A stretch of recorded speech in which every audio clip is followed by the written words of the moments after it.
Zdravím všetkých skutristov. V tomto videu by som vám chcel ukázať základné zručnosti, ktoré je potrebné sa naučiť predtým, než pôjdete do premávky. Ak by sa vám niečo nezdalo, odporúčam navštíviť niektorú motoškolu, kde sa vás ujmú odborníci a dajú vám odborné rady. Toto video je iba inštruktážne. Ako prvé si ukážeme skladanie motorky zo stojanu a postavenie na stojan. Môže to vyzerať banálne, no napriek tomu je to dosť často dôvod pádu motorky. Jednoducho sa preváži a je to. Takže na motorke máme dva stojany. Jeden je bočný stojan, ten sa jednoducho vyklopí ľavou nohou a keď už ho máme vyklopený a pevne stojí na zemi, ešte mierne potiahneme motorku dozadu, aby sme sa uistili, že ten stojan je naozaj dobre vysunutý a zaistený. Druhý stojan hovorí sa tomu hlavný stojan a tento hlavný stojan sa vyklápa trochu ináč, to sme vtedy mimo motorky. Pravou nohou stlačíme tú páku zadného stojanu, alebo teda hlavného stojanu. Nájdeme bod, kedy sa obidve nožky stojana dotýkajú pevne zeme a keď už máme tento bod, zatlačíme vlastnou váhou páku dole a motorka vyskočí sama hore na ten stojan. Nie je treba ťahať motorku dozadu alebo nejakým iným spôsobom tomu pomáhať, úplne stačí sa naň postaviť. No a teraz... No, takže daj si ju na bočný. Vždy ju maj na stojane, keď na ňu nastupuješ. Čo? Tak, že vždy ju maj na stojane, keď na ňu nastupuješ. Prečo? Keď nastupuješ na motorku, tak prečo? Lebo sa prevážiš a budeš na druhej strane za chvíľu. Keď nastupujem na motorku, je na stojane vždy. Na tom veľkom? Nie, to je jedno, na bočnom, na veľkom, ale na stojane. Dobre, teraz sme si povedali, ako dať na stojan, no ale ako dať zo stojanu. Tak sú v podstate dva spôsoby. Jeden spôsob je, že sa postavíme k motorke, chytíme riadidla a zadnú časť a posunieme motorku dopredu. Táto časť, alebo tento spôsob je trochu riskantnejší, pretože pritom sa nám môže tá motorka prevážiť na druhú stranu. Ale máme ešte druhý spôsob, ktorý je bezpečnejší. Takže postavíme si naspäť motorku. A druhý spôsob je, že si na ňu nasadneme a jednoducho ju trošku drgneme dopredu a zoskočí zo stojanu. Tento spôsob je taký bezpečnejší, stabilnejší, nakoľko máme minimálne 3 body, predné koleso a 2 nohy, o ktoré sa vieme oprieť.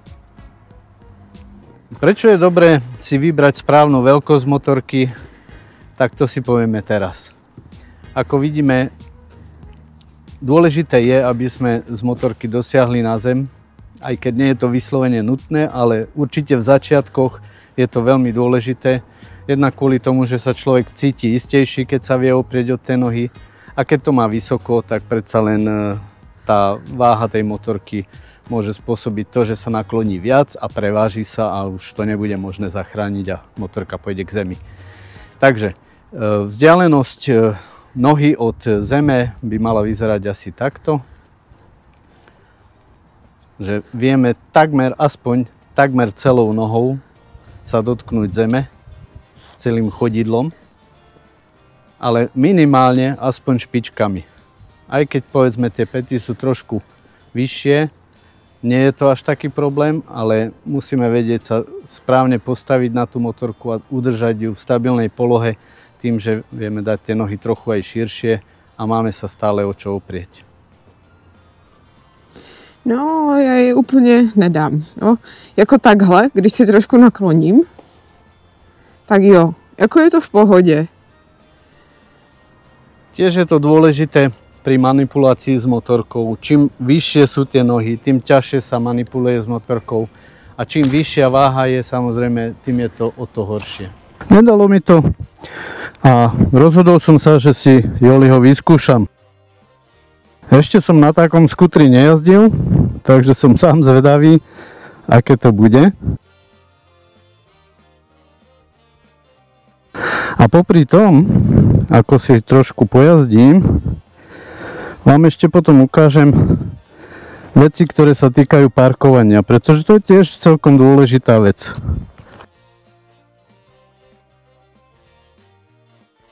Takže tu je trochu rozdiel, na mojej motorke nemusím zamačknúť brzdu, tu sa musí. Tak, ideme štart. To ani neviem, že to naštartovalo. A ideme. Tak rozjazd celkom dobré. Tu som celkom prekvapený. Je to ľahučké, krásne manipulovateľné, parádička. Úplne super. Myslím si, že pre začiatočníkov nič lepšie nie je. Trochu tomu pridáme. Odskúšame brzdy, tie sú v pohode, dobre, trošku vlažnejšie síce ako na veľkej motorke, ale berme to tak, že na tejto motorke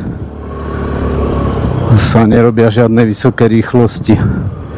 No a teraz vám ukážem, prečo neparkovať, alebo lepšie povedané, prečo parkovať hore kopcom. Vždy predné koleso musí byť hore kopcom. Keď to máme zaparkované hore kopcom, tak je tá motorka stabilná. Proste to nemá ako padnúť z toho stojánku. Rovnako to platí aj pre hlavný stojan. To je v podstate de facto to isté. Takisto je to stabilné, nič sa s tým nedeje. No a teraz si ukážeme ešte jednu vec, teda musím povedať. Keď to mám takto zaparkované do vrchu, tak samozrejme, že manipulácia s tým, keď budem chcieť niekaďaľ odísť, je jednoduchá. Uvoľním brzdu, cúvam, otočím sa a môžem vyraziť. No a teraz si ukážeme, prečo nie je dobré parkovať opačným smerom. Ja si to cúvnem. Tento skútrik je dosť ľahký, takže toto nie je problém. Ale ak by sa jednalo o väčšiu motorku, už to problém bude.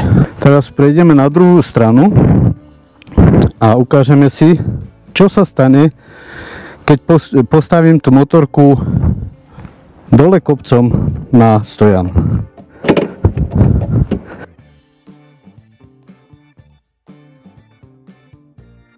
V tejto chvíli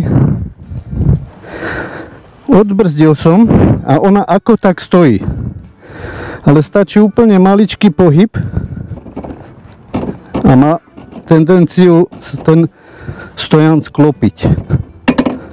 A motorka nám môže utiesť. To isté platí aj pre hlavný stojan, to nemusíme ukazovať. Takže zásada je, vždy parkujem predným kolesom do kopca, pokiaľ je to len trochu možné.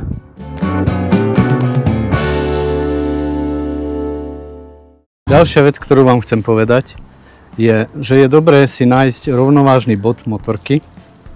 A tento rovnovážny bod nájdeme tak, že motorku dáme dole zo stojana.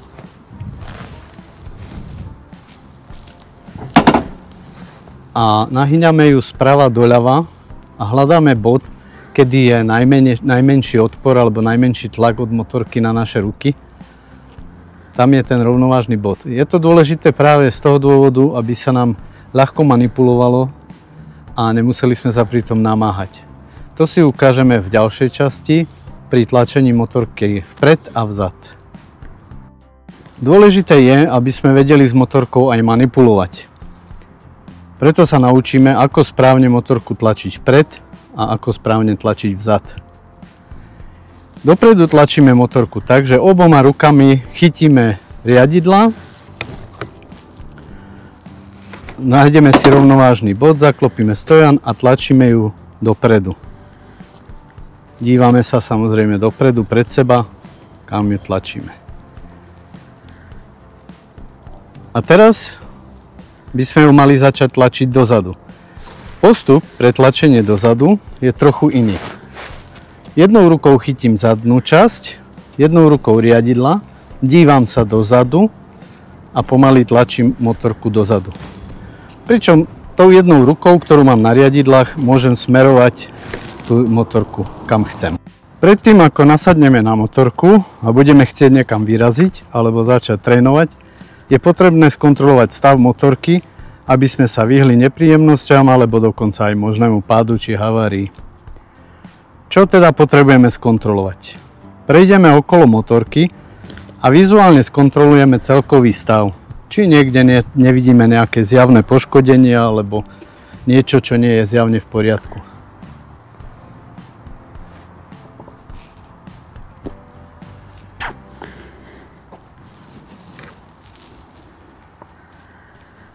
Ak je všetko v poriadku na pohľad, pozrieme si stav pneumatík.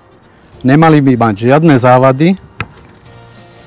A pozrieme sa aj na stav dezénu, ktorý by mal mať minimálne 1,6 mm v každej jeho časti. V prípade, že sa jedná o motocykel 50 cm kubických, tak tam stačí, keď je 1 mm dezénu. Počas prehliadky pneumatík si pozrieme aj stav kotúča brzdového, či tam neobjavíme nejaké nadmerné opotrebenie alebo povedzme nejaké škrabance, praskliny a podobne.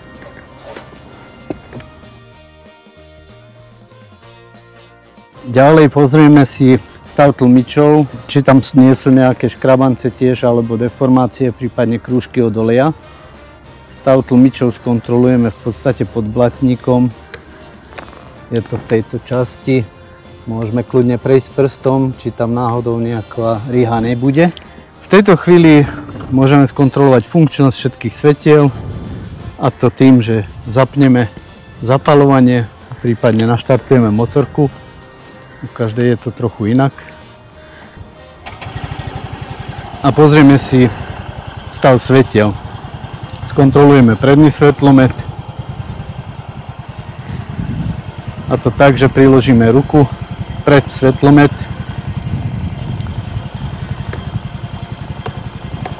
a prepneme diaľkové stretávacie svetla a tiež prípadne výstražné svetelné znamenie.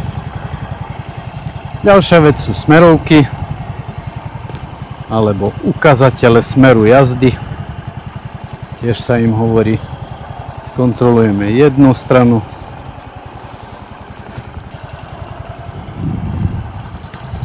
druhú stranu.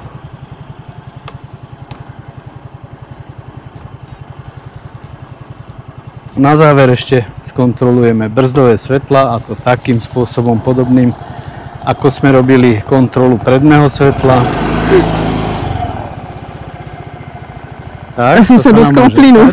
Pridali sme plyn, aj keď to nie je potrebné. Takže na to si budeme dávať pozor.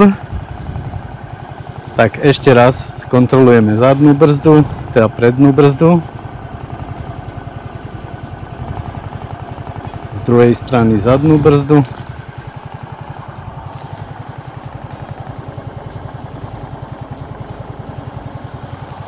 Ak je všetko v poriadku, môžeme motor vypnúť a prejdeme ku kontrole brzd. Takže nasadneme na motorku, motorku zložíme zo stojanu, zatlačíme prednú brzdu a snažíme sa posunúť motorku dopredu.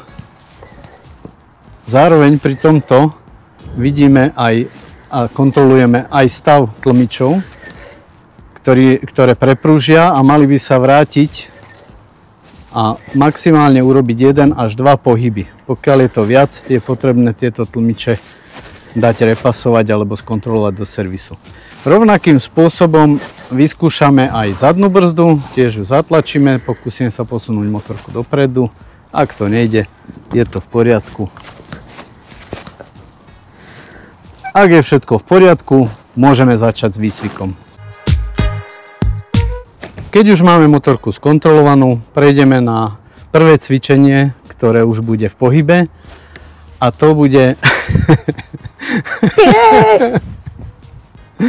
Dobre, ešte raz.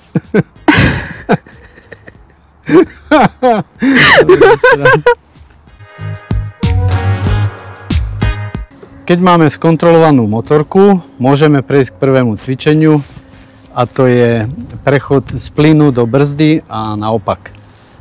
Vyzerá to síce jednoducho, ale je to veľmi dôležité, hlavne aby sme dostali do ruky tú, ako sa hovorí, svalovú pamäť a nespanikárili. Vzhľadom na to, že skúter je automat, tak často sa stáva, že človek miesto brzdy zaťahne za plyn a potom sa nestačí diviť, čo sa deje.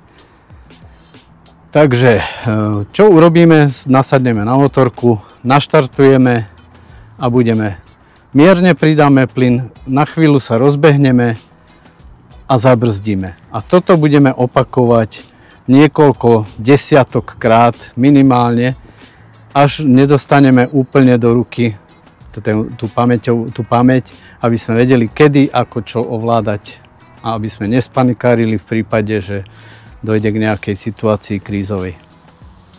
Takže teraz môžeme nasadnúť na motorku, naštartovať a začať s prvým cvičením.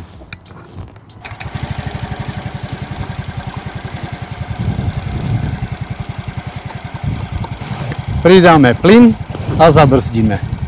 Hlavne prednou brzdou budeme brzdiť. Tak.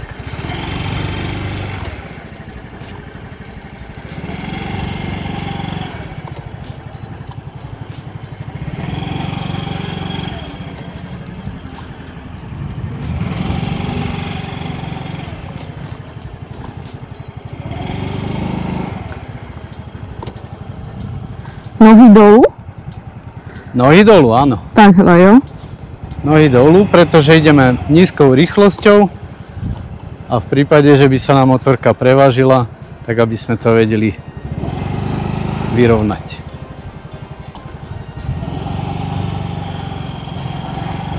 Áno, je to nuda, ale je to potrebné.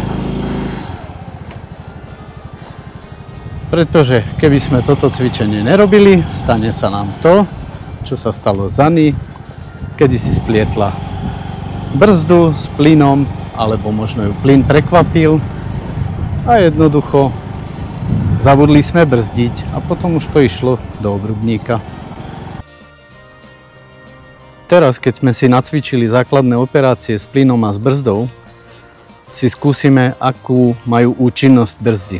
Na to, aby sme to zistili, budeme robiť nasledovné cvičenie.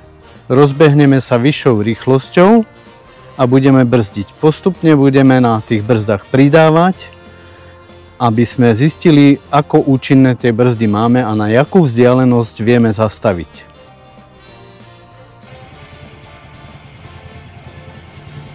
Samozrejme, nezabudneme si vždycky pred jazdou skontrolovať zrkadlá a ich nastavenie. Dozadu potrebujeme vidieť rovnako dobre ako dopredu.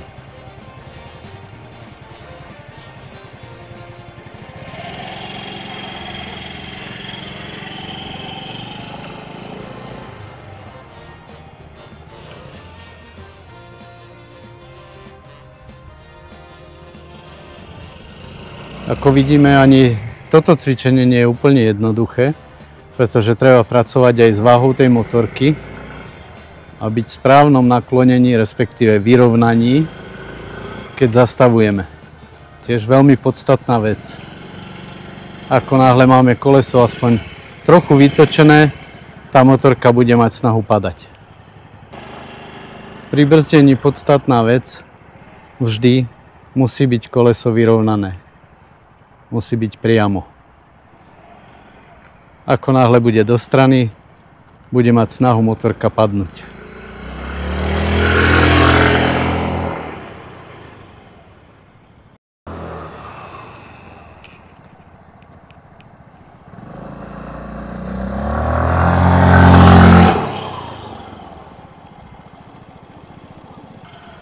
Ďalšou nemenej dôležitou vecou je, aby naša motorka šla tam, kam chceme. Motorka zatáča pri veľmi nízkych rýchlostiach viac riadidlami a menej prenosom váhy, ale ako rýchlosť narastá, tak sa tento pomer mení na ovládanie prenosom váhy jazdca. Takže postavili sme si teraz nejakú fľašu alebo kameň alebo čokoľvek do stredu a budeme okolo nej krúžiť ako osa okolo medu. Najprv vpravo, potom zase vľavo. Budeme skúšať rôzne rýchlosti a sledovať správanie motorky.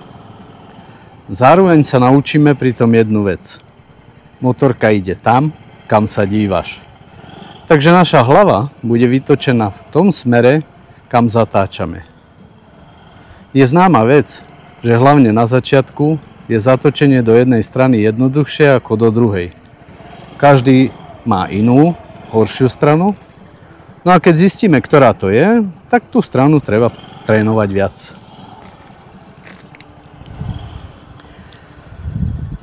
No ako vidíme, zdá sa to jednoduché, ale až také jednoduché to zase nie je. Ďalším cvičením budú tzv. Osmičky. Na to potrebujeme dva kužele alebo nejaké fľašky, ako v našom prípade. No a robíme kolo nich teda zákruty. Raz na jednu stranu, raz na druhú stranu. To nás postupne naučí prenášanie váhy zo strany na stranu. Ako vidíme, po určitom tréningu už predsa len to zatáčanie vyzerá inak, trošku lepšie. A preto je potrebné toto cvičiť. U veľkých motoriek sa pracuje aj so spojkou. U skútrov je to o to náročnejšie, že tam tá spojka nie je, tak teda musíme veľmi citlivo pracovať s plynom. Ďalšia praktika, ktorú si vyskúšame a nacvičíme, je slalom. Slalom je dobrý preto, že môže sa vám stať hockedy na ceste, že sú nejaké diery, nejaké prekážky, ktoré treba obchádzať a preto je vhodné sa toto nacvičiť na bezpečnom mieste a zistiť, ako sa týmto prekážkam dá vyhnúť. No, vidíme, že to nebude také easy.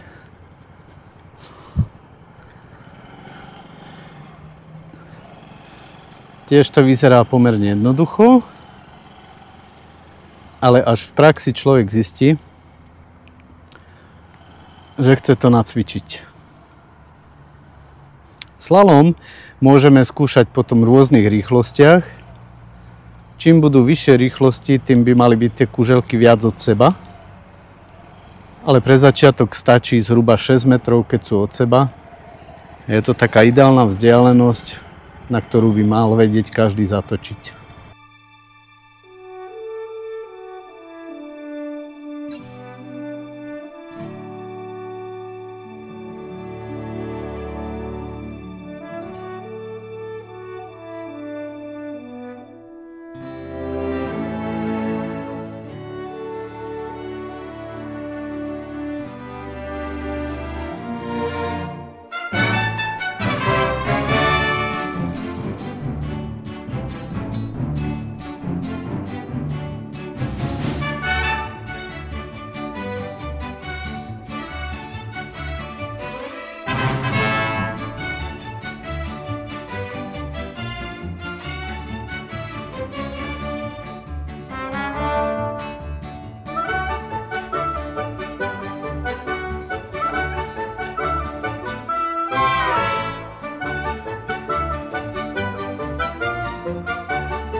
Tréning v bezpečnom prostredí máme za sebou a teraz by sme sa mali konečne vybrať na cesty. Na cvičisku to možno bola nuda, ale teraz prichádza iná jazda. Nie je potrebné pripomínať, že jazda v premávke je náročnejšia, no skúsime si povedať zo pár bodov, na ktoré si dať pozor. Rýchlosť. Rýchlosť je prvá a najpodstatnejšia vec. Najviac nehôd sa stáva práve z dôvodu neprimeranej rýchlosti. Rýchlosť jednak ovplyvňuje čas na reakciu, ale tiež dĺžku brzdnej dráhy. V jednoduchosti sa dá povedať, že vyššia rýchlosť znamená vyššie riziko. Preto sa netreba preceňovať a dodržiavať stanovené rýchlosti. Neboli navrhnuté na buzeráciu, ale pre bezpečnosť. Bezpečná vzdialenosť. Bezpečná vzdialenosť je taká vzdialenosť, na ktorú dokážeme zastaviť pri aktuálnej rýchlosti a stave vozovky. Tu si spomenieme na naše tréningy v časti núdzové brzdenie a na základe tejto skúsenosti si vytvoríme za vozidlom, ktoré ide pred nami, takú vzdialenosť, aby sme dokázali ubrzdiť, aj keby brzdilo núdzovo. Nezabúdajte, autá brzdia 4 kolesami, vy máte iba 2. Pozornosť. Pri jazde na motorke je mimoriadne dôležité venovať pozornosť riadeniu, premávke a vlastne všetkému, čo sa okolo vás deje. Stačí krátky pohľad mimo diania a môže byť neskoro. Preto nikdy, opakujem, nikdy nerobte nič iné ako riadenie, kým ste v pohybe. Vždy je lepšie nájsť si miesto na zastavenie, vykonať potrebné úkony a následne pokračovať. Ste na motorke. Zastaviť môžete takmer kdekoľvek a nebudete tvoriť prekážku. Predvídavosť. Hovorí sa, že motorka je neviditeľná. Nikdy nemá prednosť a jazdec musí mať oči všade. Počítajte s tým, že v premávke vás môžu ľahko prehliadnúť, pretože ste oveľa menší ako auto. Preto sa hovorí, že nikdy nemáte prednosť a je potrebné do každej križovatky vchádzať s rešpektom a sledovať každé vozidlo, ktoré by vám mohlo vojsť do cesty. Vždy je lepšie zastaviť sa na križovatke zbytočne, ako sa zastaviť v nemocnici. Sledovať musíte doslova všetko.